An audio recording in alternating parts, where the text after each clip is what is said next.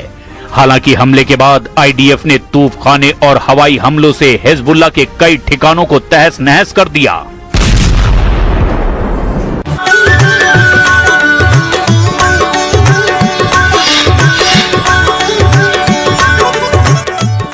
नमस्कार, प्रणाम। मैं नेहा निहारिका, आपकी भाभी जी, और आपकी भाभी जी एक बार फिर से मैदान में निकल चुकी हैं आज का मुद्दा लेकर। अब देखिए कि जिस तरह की घटनाएं शादी और रिलेशनशिप और इवन की सगाई के बाद भी जो है वो कुछ घटनाएं घट जा रही हैं, जिस तरह की चीजें सामने आ रही हैं, उसको लेकर आजकल के जो बच्चे हैं और आजकल के जो माँ बाप हैं, जब ताबड़तोड़ ड्रोनों को मार गिराने के चक्कर में रूस की एयर डिफेंस प्रणालियां अपने मिसाइलें खत्म कर